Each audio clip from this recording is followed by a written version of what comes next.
O fato é que nós passamos aí um tempo, pelo menos de 3 a 4 meses, confinados, né? Assim, como todo confinamento, isso implica nas relações. E claro que eu imagino que nas relações conjugais isso tenha uma implicação diferente, né? Então a gente queria só que você se apresentasse um pouquinho, Ciro, vou deixar a sua apresentação com você e me dissesse um pouco, entrasse aí um pouco no assunto, né? O que que Tá, já inicio, aconteceu né? com os casais aí durante esse período? Tatiana, mais uma vez, obrigado pelo convite. É sempre bom falar desse assunto, é um assunto que, sempre que precisar, eu estou sempre à disposição. Ah, eu me chamo Ciro Memória, sou terapeuta cognitivo comportamental já há 15 anos, né? Atendo individual e família, atendo online e presencial, e passei um tempo atendendo casal, dei uma parada e nos últimos 2 anos eu voltei. E aí, no ano passado, mais ou menos há um ano atrás, eu decidi criar um projeto chamado Projeto Duo, que existe o site www.projetoduo.com.br, que era um projeto para eventos voltados a desenvolvimento de relações afetivas, ou seja, palestras, workshops. E aí começamos uma série de eventos, um ou dois por mês, ao vivo, né, presencial. E aí já tínhamos 8, 10 eventos planejados, inclusive um workshop voltado para casais, não para profissionais, mas para o casal em si. E aí a pandemia veio e acabou com o nosso plano, e vamos esperar que ela se vá de uma vez para voltar. Talvez não Ah, acabou com os seus planos, né? Só realinhou aí de uma outra não, forma. é só o tempo de fazer de melhorar. Então, assim, na pandemia foi interessante porque deu tempo de aperfeiçoar os projetos, né? Então, quem não tinha muita simpatia pelo online acabou gostando e criando ferramentas importantes. Então, hoje eu acho o online está quase igual ao presencial. Sempre o meu presencial costuma ser mais forte do que o online, principalmente casal. Então, eu comecei a criar ferramentas online, quer dizer, psicoeducação digital, explicações digitalizadas, né? Os formulários todos foram digitalizados, então o paciente recebe um link agora. E eu estou usando as mesmas ferramentas, tanto no presencial como no online. Então, foi muito interessante esse período para desenvolver isso, né? E claro, eu continuei atendendo alguns casais durante a pandemia, principalmente na segunda parte da pandemia, e alguns casais novos entraram. E aí, em fevereiro, eu montei um protocolo de atendimento breve de casais, baseado na terapia cognitivo-comportamental e em outras neurociências também. Mas eu nunca tinha aplicado e comecei a aplicar de março para cá. E como ele é breve, voltado a 13 semanas, claro, se o casal precisa de mais, se estende. Mas o plano dele é feito para ser realizado em 13 semanas. Então, comecei, tá bem legal, tá funcionando bem, eu estou acertando ele para no começo do ano fazer um curso de capacitação. Então, estou bem voltado para esse lado de relacionamento, apesar de atender muito individual ainda. Tá bom?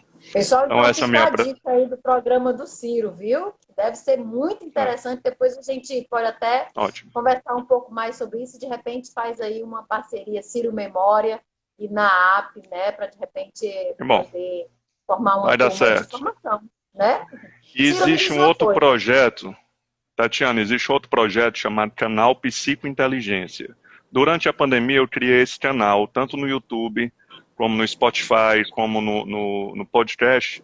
É um canal voltado para vídeos curtos, normalmente são lives ou programas, voltados para a neurociência aplicada ao dia a dia, ou seja, uma forma bem simples de entender a neurociência e aplicar na sua vida. Então, quem quiser acompanhar no YouTube é Canal Psicointeligência, no Instagram é Canal Psicointeligência e no podcast no Spotify é a mesma coisa. Bastou procurar, eu acho que tem mais de 15 vídeos já. Então é bem interessante. Pois bem, vamos começar então o nosso assunto, que ele é extenso Extenso, e provocativo e instigante, né? demais, Ciro, demais. me diz uma coisa, quais foram, assim, eu tenho feito essa pergunta a todos os nossos convidados, né?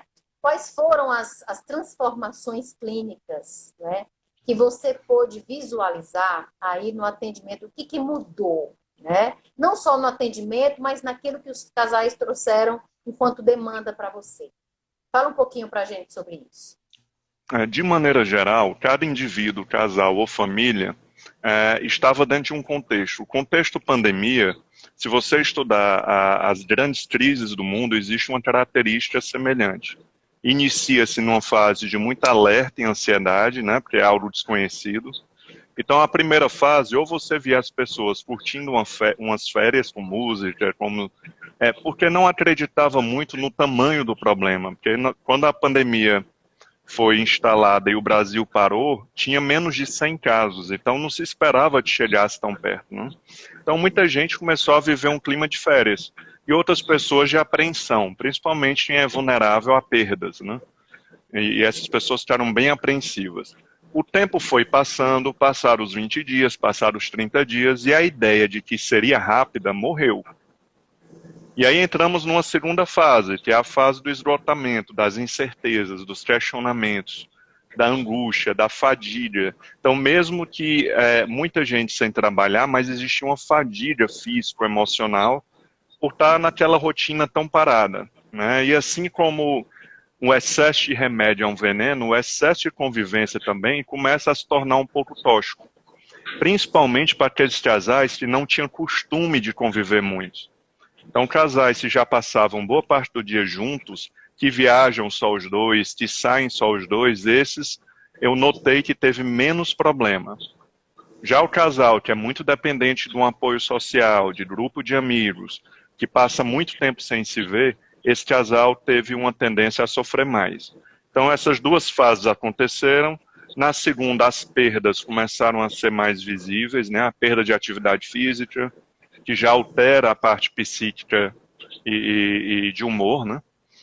Perdas profissionais, as pessoas pararam de trabalhar, começou a surgir o medo financeiro, a insegurança de como vai ser, ninguém tinha resposta. E o ser humano, dentro desse momento mais inseguro, o que eu acompanhei com os casos é que a insegurança e essa pressão traz em nós o nosso egoísmo, a nossa tendência de querer que nossas necessidades sejam aceitas. Então, normalmente, quando o indivíduo está em crise, ele fica mais autocentrado, mais egocêntrico, e ele começa a querer que todo o esforço dele tenha uma gratificação, principalmente do parceiro. Né? Então, esses conflitos começaram, muitos por desacordos de prevenção, ou seja, uma pessoa queria prevenir a doença de um jeito e a outra não. Isso foi motivo de muita discussão. Eu vi muita briga de relacionamento por causa de política. Né? Houve aquele momento que a polarização de ideologia ficou muito forte e nos atingia diretamente. Né? Eu te diria, inclusive, que esse aspecto da política, né, eu também atendo casal, sim, né, mas eu atendo na perspectiva da psicanálise vincular. Né? Ótimo. E eu não sei se você percebeu isso na sua clínica, mas me deu a impressão de que a questão política ela teve um peso de quebra de vínculo, né? Muito mais acentuado do que a própria pandemia. Né? A pandemia, eu vi o que você está vendo também. Quer dizer, houve um momento ali de uma certa exaustão, de uma certa saturação do vínculo. Mas também tiveram outros casais diferentes, né? Que puderam repensar a relação, que puderam se reencontrar, né? Que se redescobriram. Casais que estavam ali próximo de um processo de separação, mas que tiveram que se unir de alguma forma, porque aí só um agora estava responsável pela questão financeira, né? Então, eu acho que teve isso também, né, Silvio? Teve um movimento também diferente. Então, assim, a gente viu dois problemas. O afastamento das pessoas que não estavam mais juntos, né? Afastamento geográfico mesmo, pessoas que namoravam estavam distantes, ou um marido que viajou a trabalho e não pôde voltar por causa da quarentena. Então, eu acompanhei poucos casos assim, a maior parte dos casos eles estavam juntos, né? E aí existem, o cérebro humano, ele é uma máquina que ele é feita para criar rotinas. Então, para defender rotina, existe uma certa resistência ao sair da rotina. E a pandemia veio e nos tirou nossa rotina. Né? E só por isso o estresse de adaptação já é muito grande. Então, algumas pessoas foram bem criativas, né? Então, se arrumavam, faziam jantares temáticos, faziam exercício físico em conjunto. e fingiam que estavam viajando, né? Então, essa maneira mais lúdica favoreceu muitos casais a passarem bem pela pandemia, né? Alguns casais que já estavam com a data marcada da separação repensaram, como você bem disse. E como eles foram obrigados a conversar, não existe comunicação ruim que aguente 4 meses. Uma hora ela fica boa. Então, assim, nem a comunicação ruim aguentou a quarentena. Chegou uma hora que parece que as conversas assertivas começaram. Os filhos foram muito motivos de discussão entre os casais, porque a escola não botou nenhum peso nas aulas online, porque é uma quarentena, vamos deixar eles no ritmo deles. E muitos pais ficaram chateados com a falta de compromisso dos filhos, ou seja, tinha que ficar em cima do filho. E essa divisão de tarefa, quem ia ensinar para o filho, foi também um dos principais motivos de discussão. A parte financeira foi um... Eu penso até aí como um ataque ao aspecto conjugal, né? Porque nesse período aí da quarentena, duas instâncias se encontraram aí em termos de família. O aspecto parental, né? Da parentalidade, aquilo que eles, as funções que eles exercem diante dos filhos, os compromissos domésticos, financeiros, e o aspecto conjugal. Porque eu também penso, né? E aqui a gente está num bate-papo mesmo, que não há conjugalidade, não há sexualidade que resista, né, ou que se sustente bem numa situação de um excesso de convivência, né? Assim, onde se ausenta um pouco todo aquele fascínio, né, de uma ausência para depois uma presença, né? Então, eu acho que teve um vínculo conjugal que, ao mesmo tempo, se organizou também, houve aí um ataque à questão da sexualidade. Parece que ela andou... Principalmente pela falta de privacidade. Você não tem mais um tempo só em casa, né? Então, quem tem filhos, a rotina não deixa mais o casal ter um tempo muito deles. Então, até a privacidade geográfica mesmo, da casa, complicou. Mas bem, estamos sobrevivendo a tudo isso e tem um ponto também que foi bem impactante na pandemia, que foi a questão de insegurança, paquera e traições virtuais. Então, como as pessoas passaram muito tempo em redes sociais, reencontraram ex-namorados, ex-namoradas, e isso gerou muitos atritos de ciúme. Certo? Então, assim, eu acompanhei vários casos onde os casais se flagraram numa paquera ou numa troca de mensagens, e o que o outro faria protegido fora de casa, né? Quer dizer, então, esse aspecto mais íntimo que ficou ali compartilhado. Engraçado, eu não recebi esse tipo de fala, mas é uma fala interessante, né? Porque, numa certa medida, seria eu fazer aqui um mundo paralelo virtual, em que eu encontro essas pessoas, em que eu trago um pouco de fantasia mesmo, né? E inclusive, para sobreviver à relação. O que você pensa? De qualquer forma, o smartphone virou nossa ligação com o mundo externo, para pedir comida, para assistir algo, sobre a sexualidade, jogos, redes sociais, grupo de família, grupo de amigos, plataforma digital, é Zoom, é Google Meet. Então, todo mundo começou a passar tanto tempo no telefone que o smartphone ele tem uma neurociência embarcada nele que quanto mais você usa, mais você quer usar. Porque ele é uma fonte de dopamina, sem dizer. Então, mesmo quem usava menos telefone passou a usar mais. Alguns casais fizeram um acordo de, vamos dar um tempo no telefone e vamos juntos cozinhar, né? Então, foi também uma época em que o aumento de álcool foi muito significativo e casais onde tinham uma impulsividade importante, aconteceram alguns atritos mais violentos, né? Eu tenho alguns casais que a violência física é uma das demandas e aumentou. Todos os índices de violência doméstica aumentaram, porque o sujeito está estressado em casa, a mulher está estressada e o conflito começa, e o ser humano tende a ir até o fim do conflito para relaxar depois, né? Chamam de montanha-russa. É você querer inconscientemente chegar no estresse máximo para ter endorfinas de emergência e relaxar. Por isso, quando a gente começa uma briga, o ideal é que o casal faça um acordo de bloqueio de conflito. Porque senão eles começam a descer uma ladeira e chega a um nível de desrespeito tão grande que vem uma onda de prazer depois e eles ficam bem, mas o amor fica ferido de tanta briga, de tanta discussão. E os filhos presenciaram isso, né?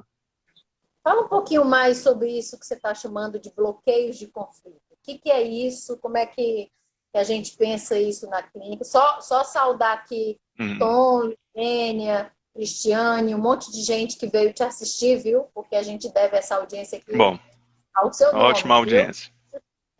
Joia. Fala um pouquinho Tatiana, sobre esse então, bloqueio. a terapia de casal, tudo acontece ao mesmo tempo. Não existe uma sequência de...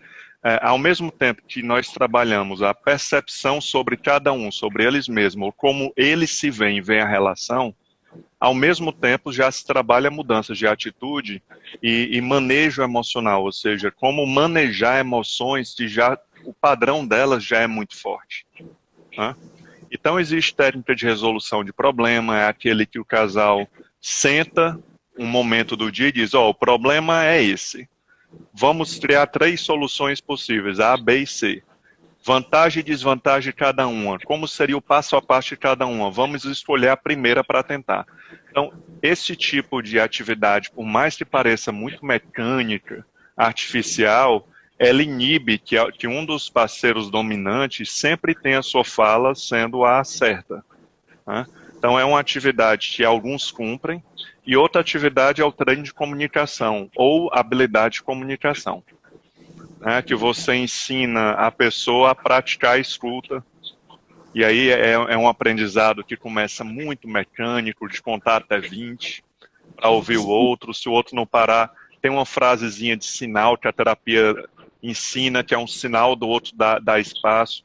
Então, tudo isso parece muito mecânico, muito simplista, mas acaba funcionando, porque a gente bloqueia os padrões que funcionam neles, né, que funcionam mal. E uma das estratégias é bloqueio de conflito. Então, se você tem um estresse nível 6, de 1 a 10, você hoje está estressado a nível 6, e vai numa montanha-russa muito forte, você vai para o nível 10 de estresse, pelo risco de morte que você acha que vai ter, e quando você chega no risco 10 e vê que sobreviveu, o corpo libera endorfinas de emergência que lhe dão um prazer e um alívio absurdo, e você sai da montanha-russa ao nível 3 de estresse. Ou seja, você precisou sair do 6 para o nível 10 para descer para o nível 3. É o que chamam vulgarmente de viciado em adrenalina. Na verdade, ninguém é viciado em adrenalina. Você vicia nesse excesso de endorfinas que o corpo libera. Então, no relacionamento é a mesma coisa. Se você tem uma raiva e quebra seu celular, o seu pico de ansiedade vai muito alto, de estresse, e depois que você quebra seu celular e vê a bobagem que fez, você relaxa. Ou dá um murro na parede, ou entra numa discussão. Então começa o casal retribuindo a gentileza para o outro, né? Você é errado, e você? E aí fica lá e cá, lá e cá. Só que eles começam a descer uma ladeira. E o ideal é que eles se comprometam com eles e com a terapia de tentar sair dessa ladeira me responsabilizando. Ou seja, nosso compromisso com a terapia foi nessa hora parar e viver o estresse 6. Até amanhã, nem que a gente passe 2 dias brilhados, é melhor do que ir até o fim da ladeira. Porque cria um padrão no cérebro muito perigoso, porque sempre vai precisar ir mais fundo para ter o estresse 10. Até um nível de agressão verbal, de mandar para aquele canto, ou de chegar a uma agressão física, entendeu? Então, é mais uma estratégia. Não é fácil. Que não é fácil. Eu entendo que alguém que consiga cumprir um protocolo como esse precisa ter um pouco de um trabalho, inclusive, anterior, né? Assim, dentro da lógica que você está trazendo, da neurociência, seria uma capacidade de, por exemplo, controlar essa emoção, ou pelo menos as emoções mais básicas, como a raiva, né? Por exemplo. Então, teria que ter, talvez, um pouco de trabalho anterior, ou não. Você acha que a terapia de casal pode também desenvolver essa capacidade de controle individualmente, na sua perspectiva da TCC? Não, é importante qualquer terapia na linha de neurociência, porque a TCC é uma família, né? Existem várias terapias dentro da TCC. O mais importante é você não entra com nenhuma estratégia de mudança sem que o paciente seja psicoeducado, ou seja, sem que você explique para ele o que está acontecendo e como aquela estratégia pode agir e que ele tente fazer o melhor possível dele. Você nunca vai esperar que o paciente cumpra como está nos livros. Os livros são norte-americanos, né? A nossa TCC brasileira é artesanal, nós adaptamos ao nosso contexto. Então ninguém espera que as técnicas funcionem 100%, mas o que a gente consegue já é bom. Então não dá para controlar a emoção. Dá para você receber um impacto emocional, saber que ele viria, saber que ele é um padrão automático de reação e se preparar para recebê-lo sem botar ele sentado numa cadeira, ou seja, não alimentá-lo. Então o controle emocional é entender o impacto, se preparar para ele e não alimentá-lo.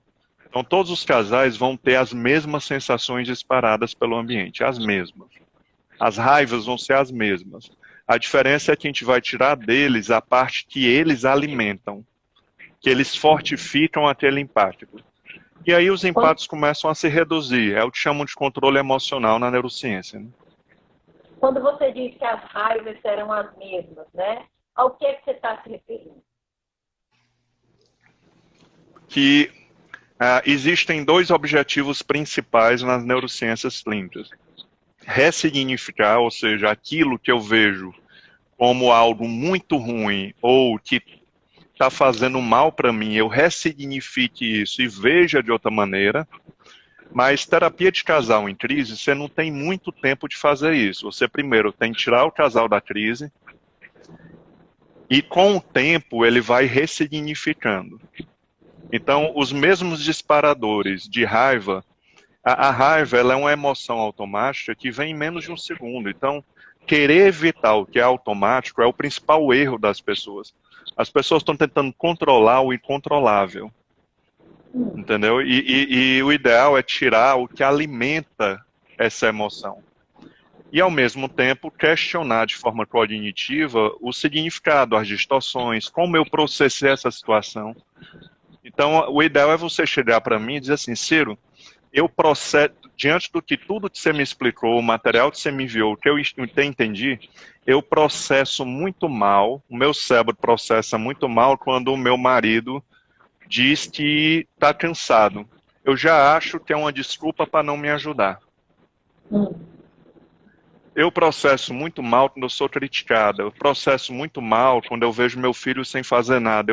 Então, o autoconhecimento está muito ligado também aonde a gente sabe que um padrão automático que me atrapalha vai aparecer, entendeu? Então, a melhor forma de ter mais gerência sobre a vida é você se conhecer, conhecer seus padrões, prevê-los e se preparar tecnicamente para recebê-los de uma maneira que eles vão sendo instintos, ou seja, que eles vão perdendo força até adormecer. Não existe cura. O que existe é você adormecer um padrão, porque ele não funciona mais, ele não lhe leva mais, você já não está alimentando ele cognitivamente, e esse padrão começa a afundar num grande balde de padrões. Mas, se daqui a 10 anos mexerem de novo, ele sobe. Então não existe cura. O que existe é você cuidar para que algo não fique tão grande e manter o que atrapalha pequeno, entendeu? Eu sei que isso parece mágico e parece muito simples, mas a terapia tem muitas ferramentas para isso, entendeu? Mas o primeiro impacto, não adianta você focar em prometer para a pessoa que ela não vai ter raiva com isso. Isso não existe. O primeiro impacto é o que nos torna vivos, né? O que nos torna humanos. Nós temos que nos preparar para tirar a comida do primeiro impacto, o reforço para que ele sucumba, para que ele adormeça.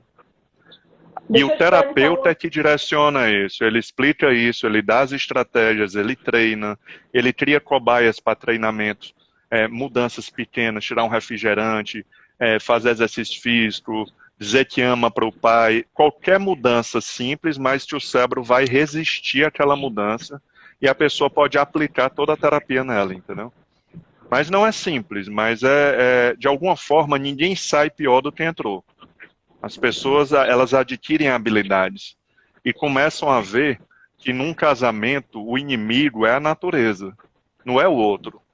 né? O cérebro humano não é um cérebro projetado há 100 mil anos para um casamento feliz, monogâmico, sem atrito, sem insegurança, de sexo muito ativo, com grandíssima qualidade. O cérebro humano não é uma máquina para isso. Nós inventamos isso. Então a terapia é para ajudar a pessoa a suplementar a vida dela a viver essa vida super-humana que nós criamos. Uma vida de muita Aliás, exigência para um animal viver, entendeu? esse tema da sexualidade, né, Ciro, assim, é um tema super Uhum. importante, porque o cotidiano, a vida conjunta, a relação de um casal, ele atravessa diversas partes, né?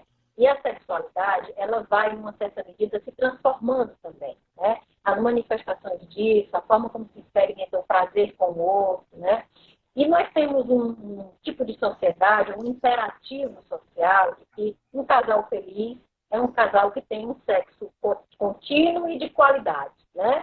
Quando, na verdade, a gente também tem um ritmo de trabalho, tem uma rotina, né? Que inviabiliza completamente isso. Porque a libido está toda voltada para a questão do trabalho, do desempenho, né? Da coisa toda, e no final você tem que mostrar ali que o seu casamento é bom porque você faz sexo 3 vezes por semana de altíssima qualidade, né? E eu tenho visto assim, que isso é uma questão para muitos casais, principalmente os casais mais novos, né? Que entram ali na relação de casamento acreditando que aquela paixão do início ela vai perdurar ainda por muito tempo. E aí haja artifício, né? E esses artifícios, uma hora, não correspondem e não dão conta de convocar o outro a essa tal relação sexual contínua e de qualidade. Você tem visto isso também na sua clínica? É, todo ser humano, e eu vou abarcar também os casais, eles têm dois problemas principais. A falta de coisa boa acontecendo e coisas ruins acontecendo. Então, a queixa do casal ao procurar terapia é para trabalhar a parte ruim. Mas a terapia deve focar principalmente em melhorar o que é bom. Porque um casal que a parte boa está muito boa e a parte ruim existe, é um casal muito seguro, é um casal muito duro. Ele não é um casal cristal que quebra. Porque coisa ruim nós vamos ter. O que as pessoas não entendem, dentro de uma visão super romântica, de achar que a nossa natureza humana vai favorecer essa felicidade eterna, que vai favorecer uma vida sem atritos. E não é. O ser humano ele tem a capacidade de se autoconhecer e usar o seu livre-arbítrio para fazer uma gestão do seu dia a dia legal, entendeu? Então você usou uma palavra que é a felicidade. A felicidade ela tem vários significados. Eu gosto de usar um que diz que a felicidade é estar satisfeito com algo. Por exemplo, se eu sou satisfeito com o meu relacionamento, então eu estou feliz com o meu relacionamento. Então eu estou satisfeito com o meu trabalho, eu estou feliz com o meu trabalho. E nós sabemos, você sabe muito bem que o ser humano é um bicho faltoso. Ou seja, ele sempre falta algo para estar satisfeito. Por isso que nós evoluímos como espécie, porque um macaco ele é satisfeito com a vida dele. O ser humano não, ele sempre está em busca de algo para dizer, agora eu estou feliz. Então a infelicidade ela é muito mais parecida com o cérebro humano do que a felicidade em si.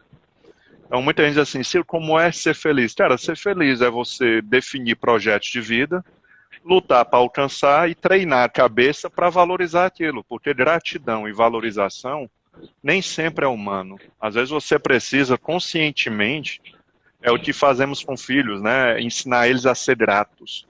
Porque a gratidão não é humana. Uma boa autoestima não é da nossa natureza, é um treinamento, é eu ver o que eu sou bom e jogar na minha cara para combater o que eu vejo ruim. Porque o que falta e o que está ruim, você não precisa fazer nenhum esforço para ver, nenhum. Só se você estiver no hipomania ou no estado maníaco. Você já vai receber de graça a parte ruim do relacionamento. Então, se você perguntar para alguém os pontos que complicam o convívio com o marido ou com a esposa, eles falam na lata. Agora, se você perguntar quais são seus projetos como marido ou projetos como esposa, ninguém tem projeto nessa área. Nós temos projetos na vida profissional, que é uma vida que eu acho muito mais simples, ganhar dinheiro é muito mais simples do que relacionamento, do que filhos, mas nós não criamos nem metas, nem projetos na vida pessoal. Só em exercício físico, em dieta. Ou seja, na área mais difícil e mais importante, nós deixamos a natureza levar. E aí o bicho pega. Porque a natureza humana não é tão evoluída como a gente queria. Né? Então, a ideia da felicidade, nesse conceito que eu lhe passei, ela existe o sujeito conscientemente, trabalha a cabeça dele para ele ficar satisfeito com a escolha que ele fez de marido, de esposa. Na missa, às vezes você vai numa missa e senta e o padre fala, olha para o lado e lembre por que você ama essa pessoa. É tão constrangedor para quem está lá que aquilo parece algo extremamente artificial. Então, valorizar a própria vida, você chegar num lugar e dizer eu sou inteligente, eu sou bem-sucedido, é muito mal visto num país de humildade, né? É um país que você tem que dizer que está sempre na luta, que sempre está ruim. Nós viciamos em focar no lado negativo. Essa é a nossa cultura. Você vai na França, você vai em Portugal, lá eles supervalorizam, meu país é o melhor, meu pão é o melhor. Lá não tem muito essa cultura da humildade que nós temos, entendeu? Então, outra coisa que o casal, eu sempre sugeri nesse período, é consumir humor. Humor. Filmes de humor, YouTube de humor, rir juntos. Porque o humor, ele quebra ciclos ruins. Às vezes você está num ciclo ali de baixa, e aí você ri, você assiste um negócio legal, você ri junto com o seu parceiro, e associa novamente ele a prazer, entendeu? Então, o humor, as pessoas estão assistindo mais séries policiais de assassinatos, ou seja, coisas que tensionam o cérebro e não que aliviam o cérebro. E nesse momento, o que aliviar tá ótimo, entendeu? O Tom, ele está colocando aqui fez uma ponderação super importante, ele fala das expectativas em relação ao humor romântico, né? Que a gente foi construindo historicamente. Inclusive tem um livro da Emile Zola que eu gosto bastante, que é Como se casa, como se morre. E ele vai mostrando ali as relações de casamento no século XVIII como um grande acordo. É o século XIX que inaugura essa questão do amor romântico, perdura um pouco pelo século XX, né? E hoje nós vivemos uma outra forma, né? Um outro motivo pelo qual os casais permanecem juntos, né? Nem é mais só por um acordo entre famílias para manter um determinado patrimônio, né? Nem é mais esse amor romântico idealizado, mas tem aí um regime de parceria, né? Quando a gente conversa com os jovens, assim, o pessoal aí por volta dos seus 20 e poucos, 30 anos, eles não querem mais casar só pelo amor, né? Casamento tem agora um cunho de parceria. Eu quero um parceiro, aquele que vai lutar na vida comigo, que vai trabalhar também, que vai se esforçar comigo. Aquele regime de patriarcado que cai, ele também imprime uma outra ótica, uma outra lógica aos relacionamentos. E aí essa história do amor romântico também cai um pouco, né, Cid? É porque as pessoas associam muito romantismo a entregar flores, a cantar para a namorada. O romantismo, no viés científico, é a sua esperança que naturalmente as coisas deem certo.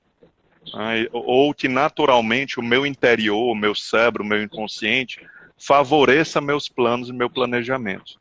Então, o mundo moderno, ele está cada dia mais exigente e criando expectativas cada dia mais altas, o que torna cada vez mais difícil ter esse apoio interno. Então, o romântico, ele acha o realismo triste. Às vezes você vai jogar de uma forma mais direta com o romântico e diz assim, eu prefiro nem pensar assim, é muito negativo e muito pessimista. Então, se a realidade ela é feia para quem não quer vê-la. Relacionamento exige esforço, exige comunicação, exige atenção, exige compromisso. Quando eu falo esforço, Tati, eu sou conhecido por defender isso, certo? Eu odeio motivação. Motivação, para mim, é uma desgraça que nós aprendemos a gostar. Porque motivação é uma química para iniciar atividades. Então, como é que eu quero manter um casamento de longo prazo baseado em motivação? Não existe. A motivação vai passar, como a paixão vai passar. Então, eu prefiro que a pessoa ela se oriente na vida pelo gosto. Porque o gosto está mais ligado a sistemas serotonérgicos, mais rígidos. Ou seja, eu posso gostar da mesma coisa a vida toda. Eu posso gostar de pescar, mas eu não estou com vontade de pescar. Então, assim, para mim, uma grande virada na vida, na terapia, é a pessoa aceitar como estilo de vida dela, fazer o que ela gosta mesmo sem vontade, entendeu? Fazer o que gosta mesmo sem vontade. E a vida vai ser boa se você tiver o que você gosta. Gostar da sua mulher, gostar de namorar, gostar de fazer sexo. Não precisa estar com vontade para essas coisas. Isso, por romântico, é muito feio, entendeu? Meu Deus, como é que eu vou namorar sem vontade? Como é que eu vou trabalhar sem vontade? Como é que eu vou estudar sem vontade? É, Então essa pessoa vai sofrer muito. especialmente nesse momento, né, que eu acho que aí você traz um ponto importante, assim, nesse ponto que eu digo assim, as abordagens, uma hora ou outra elas se encontram, né? Quando você fala do esforço, eu também entendo assim, né, de que uma relação a dois, especialmente uma relação de casal, né, que pressupõe ali um regime de parceria também, uma construção conjunta, planos futuros, né, pressupõe alguma coisa que assim, mantenha esse casal ali na liga, que não vai ser aquele mesmo motivo. Né? Então, quando você diz assim, o padre pede que vocês se olhem e procurem saber por que foi que você casou, na grande maioria dos casos não é mais porque você mantém o casamento. Né? Aquilo que te encantou lá atrás não é normalmente o que mantém seu casamento hoje. Claro, Aquela muda. personalidade já nem existe mais. Né? Então, assim, você vai mantendo a relação de casamento por diversas outras razões. Né? Então, isso é o esforço, é você continuar apostando que o outro pode, em alguma medida, vamos dizer assim, se aliar a você em um determinado projeto de vida conjunto.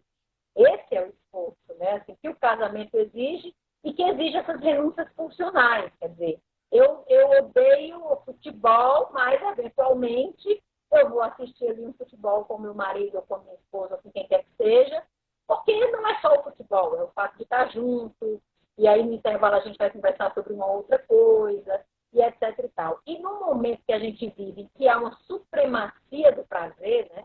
Eu tenho que fazer as coisas porque eu gosto de fazer as coisas, isso, como você está dizendo, para o realismo, para o romântico, esse realismo ele é uma agressão. Como assim eu vou ter que assistir um futebol se eu não gosto? Né? Você vai assistir futebol porque você quer estar com a pessoa ou quer ter companhia para aquela pessoa. Mas que a gente não está colocando isso como um imperativo, né? E nem como uma fórmula para que o casamento dê certo.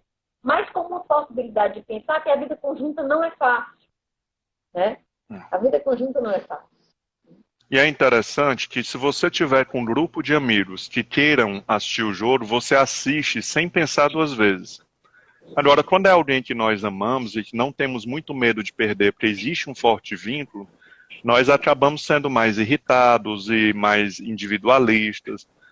Isso é a natureza humana, não tem como fugir. O assunto que eu falei de esforço, Tatiana, toda terapia ela tem seus buracos, ela não é completa. Então, assim, eu sou muito inquieto com as neurociências e eu vou pegando nas neurociências coisas que eu gosto, para montar o que eu acredito. Essa teoria do esforço é da ciência evolucionista.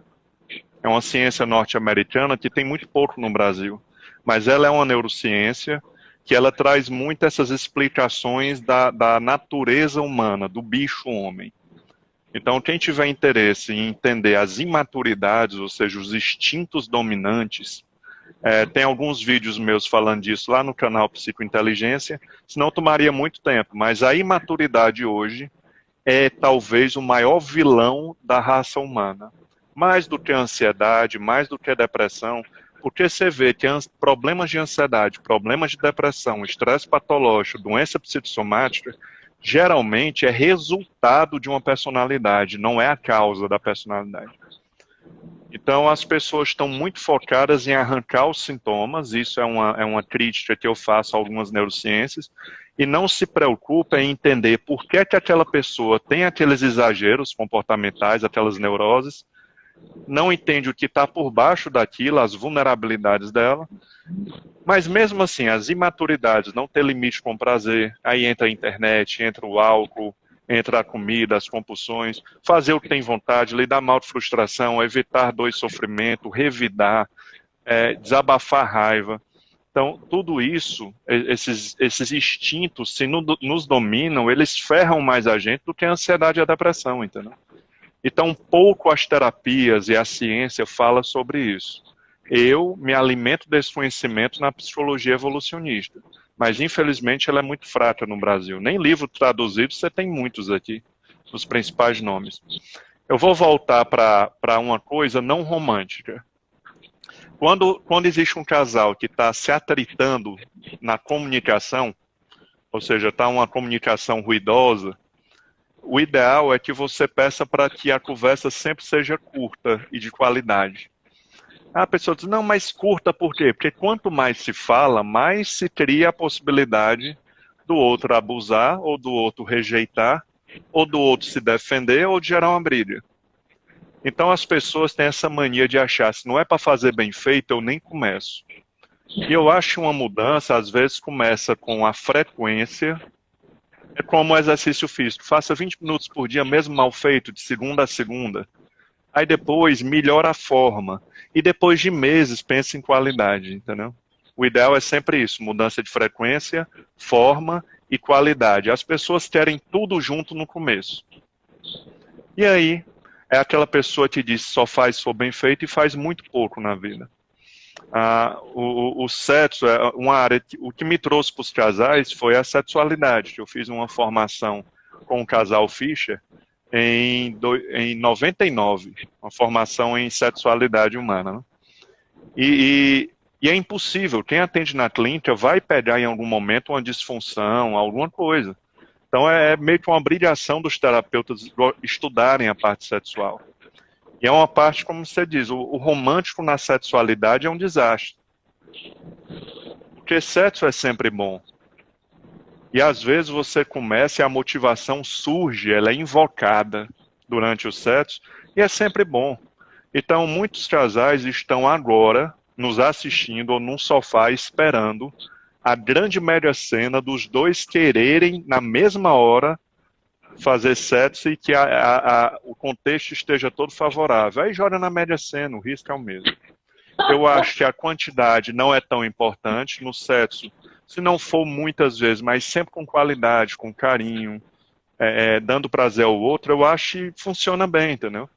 O que a gente não pode é ficar se comparando às redes sociais, essa autoimagem construída, que é uma imagem editada, né, um personagem que as pessoas criam, e nessa área da sexualidade se mente muito. Homem, principalmente, mente muito para outro homem. Então o cara às vezes até se acha inferior, acreditando naquelas mentiras. E as mulheres estão muito pressionadas a serem sexualmente muito ativas. E sexualidade, nós dois sabemos, funciona com tudo, menos com pressão. A pressão é o efeito mais broxante que existe na sexualidade humana. E também, não é que você tem que esperar a vontade dos dois vir, mas ali ter algum códigozinho de começar ali a namorar e vai, entendeu? É sempre bom. Não tem como ser ruim. Agora, se é ruim, aí é um problema a ser resolvido, entendeu? Isso, entra naquela história de que, bom, hoje eu nem estava querendo ir, né? Mas vamos lá para ver se dá certo. E é como você diz, normalmente é sempre bom. E aí, se estiver sendo ruim, aí sim nós temos um sinal problemático, né? Quer dizer, se aquilo representa uma violência para um dos dois, se aquilo representa um grau de denúncia insuportável, se vai trazer sofrimento, aí nós temos realmente complicação. Mas a coisa do time, da hora de cada um, o desejo que às vezes não está ali expresso, né? É como você está assim, você está o dia todinho sem comer, e aí quando começa a comer, gosta, né? Ou enfim, o sexo passa por aí também. Você disse uma coisa aí, que eu acho super importante, que é como a rotina de um casal, ela de fato ela caminha contra, aliás, o casamento caminha contra o sexo, né? Do ponto de vista, assim, daquele modelo sexual, do tesão, da paixão, daquilo que a gente ouve falar. Por quê? Porque tem conta para pagar, porque tem um menino que tirou nossa baixa e ninguém acompanhou, porque devia ter sido você, não devia ter sido você. Você tem que levar para o dentista, e quem é que vai, que eu não posso desmarcar meu trabalho e você pode. Então, tudo isso, né, conflui contra a coisa do tesão. Né? Mas aí tem sempre aquele que vai dar o sinal, e o outro está lá, né? Enfim, e quando há aí a história do esforço, da renúncia, né? Você pode se reencontrar, né? Às vezes a questão do sexo para um casal, ela resolve uma série de problemas, né? Porque tem a ver com intimidade, né? Porque as coisas, o espaço do diálogo se abre a partir daí, né? Então eu acho que é isso que você está falando é um ponto bem interessante para a gente pensar e desconstruir um pouco essa ideia de que o sexo num casamento, principalmente um casamento mais longo, ele vai ter o mesmo funcionamento daquele casal que começou agora, né? Que está se descobrindo agora, né? É o mais puro romantismo, né? Mas não quer dizer que vai ser a mesma coisa, mas às vezes é melhor, você já conhece o corpo do outro, você já sabe o que o outro gosta.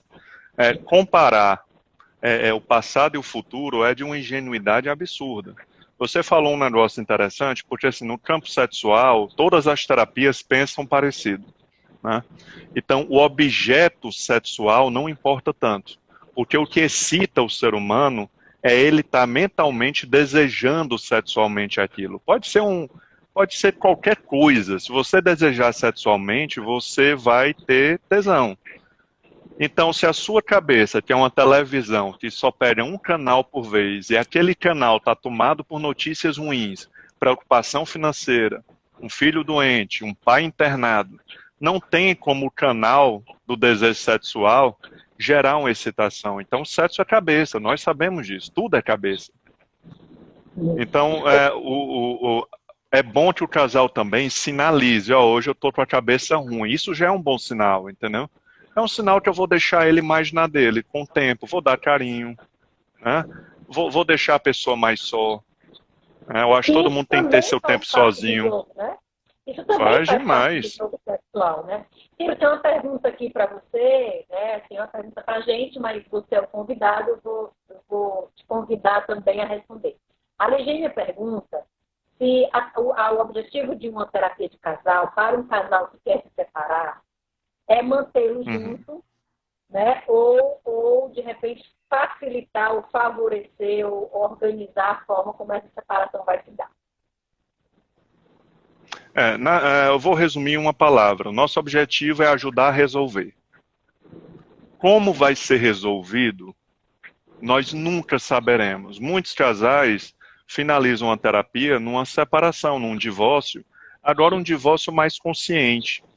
Tem casais que me procuram que já vêm divorciando e quer que eu dê instruções de como lidar com os filhos, de como fazer os filhos lidarem com isso.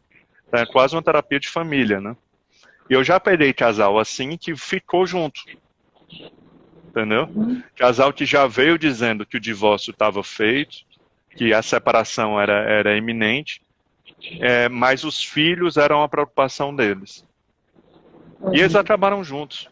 Porque quando você analisa e começa a ver que todo relacionamento vai ter essa luta, e o ideal é que o ser humano ache bonito a luta. E não adianta você ser uma mulher esforçada, corajosa, comprometida, achando isso ruim.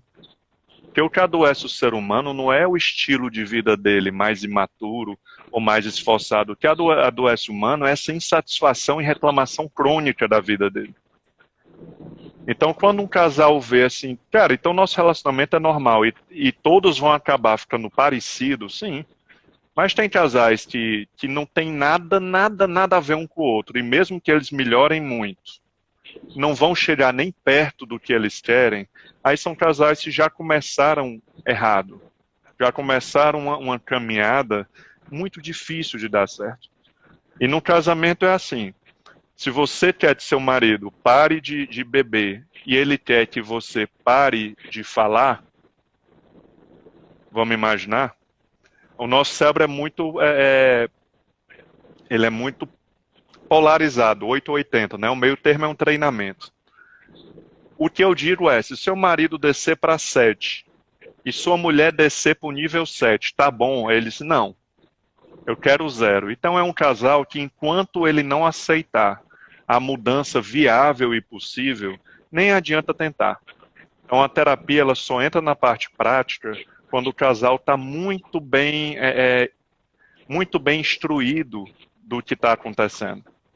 Não adianta correr e ir atrás de técnica. Então não existe fórmula para a terapia de casal. Mas sim, muitos casais acabam em divórcio, em separação, porque a terapia é a UTI do casamento. É quando você diz assim, vamos se separar, mas antes vamos tentar a última coisa, que é uma terapia. E aí cada terapia é de um jeito. Tem terapeuta que gosta de ver a briga acontecendo na frente dele para ele ver o formato. Na minha terapia, eu conduzo, eu sou um maestro ali e não gosto muito de discussão. Então, cada terapia tem seu formato. Tá? E eu até estava lhe falando, eu planejo fazer no próximo ano um workshop para casais. Em que os casais vão, mas não expõem a vida deles. Através das explicações e dos formulários e do cruzamento de formulários entre eles, eles vão acertar melhor as distorções de percepções que um tem do outro, eles vão se conhecer, pela primeira vez eles vão se conhecer, através de formulários, e vão se comprometer com mudanças viáveis. Então não é igual à terapia, mas é algo que dá para todo mundo fazer. Terapia de casal não é barata. Você não vê nenhum terapeuta popular ou de público que atenda casal. Então são pouquíssimos profissionais que atendem. Então a gente tem que tornar a terapia de casal algo mais acessível. Doutor, eu acredito que o nosso tempo está bem próximo. Certo? É um tema que não se esgota. Não. Vale uma live 3, uma live 2, 3 e 4. Depois vem aqui, Ciro, divulgar o seu workshop. Né? A gente tem um monte de gente super interessada nesse tema. O tema de casal e família é um tema que tem que ser feito urgente mesmo. Né? Acho isso um bom sinal. Acho isso uma preocupação em investimento na vida 2, 3, 4, né? Que é o grupo familiar que faz parte disso. Né? Acho que nós temos um terreno muito fértil de trabalho. Eu queria muito agradecer a tua presença, Ciro. Não te conhecia pessoalmente. Ainda não conheço pessoalmente, é virtual. Mas virtualmente, hoje em dia. Já vi suas feições e, enfim, pudemos conversar, mas escutava falar muito em você, né? Então, assim, eu queria muito te agradecer a tua disponibilidade, estar aqui com a gente numa sexta-feira. Eu queria que só você desse aí as suas palavras finais para a gente poder encerrar a live dessa semana. Pois bem, isso para mim não é um compromisso, é sempre muito bom falar desses assuntos. Tem alguns assuntos que são profissionais, esse é um lazer. Hoje eu tentei não tocar muito na teoria da TCC, eu acho que para abarcar a maior quantidade de ouvintes, né? Eu acho que cada ponto que falamos dos ciúmes, a sexualidade, ele deve ser explorado. Quem quiser assistir os vídeos que eu participo, está lá no canal que eu sugeri. Esse vídeo também vai para o canal, acredito que amanhã. Canal Psicointeligência, canal espaço Psicointeligência. Ele está no YouTube, no Spotify e nos podcasts da vida. Então é legal, você pode baixar e ficar ouvindo enquanto faz uma caminhada. É sempre um assunto assim, legal. Com um convidado ou eu falando sozinho. Pois bem, é isso, queria agradecer, foi ótimo. Eu já tinha ouvido muito falar do NAP e você eu estou conhecendo hoje também, é um bom começo, podemos fazer mais parcerias e essas interlocuções entre as abordagens, para mim é muito mais interessante do que conversar com alguém da minha área. Então eu sou completamente pragmático, tenho formação em Gestalt, tenho formação leve em psicodrama, sistêmica. Eu adoro um monte de coisa. Claro que a neurociência é o que combina com minha personalidade. Mas eu acredito que toda terapia tem o seu lado bom, o seu lado ruim, sua limitação. Concordo. Pois bem, quem não me acompanha, @CiroMemória é meu Instagram, é só ir lá me acompanhar, os eventos são divulgados lá. E é isso. E continuem a nossa missão é essa, eu sempre falo, a missão do psicólogo não é só atender na clínica, é divulgar informações para que as pessoas entendam que o que elas estão vivendo não está acontecendo só com elas. E não é porque é comum que elas devam aceitar. E que achem, pelo amor de Deus, que achem lindo a luta. O ser humano é um bicho que pode lutar contra seu interior de uma maneira saudável. Claro que isso tudo tem que ser muito dimensionado para não gerar sofrimento. Mas o ser humano, ele tem muita capacidade, ele só tem que abrir mão do romantismo. Não o romantismo de flores, mas o romantismo de esperar que naturalmente dê tudo certo. E não é por aí.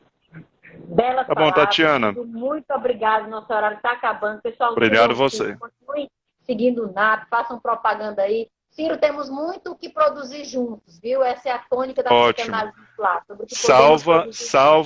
Salva essa live, tá bom? Ficou muito legal. Tá salva. Pessoal, boa sexta-feira, sextou aos casais. Vão amar aí, fazer o que é possível e reintegrar a relação de vocês. Grande abraço e até sexta-feira. Obrigada. Bom fim de semana a todos. Abraço, até mais. Tchau, tchau.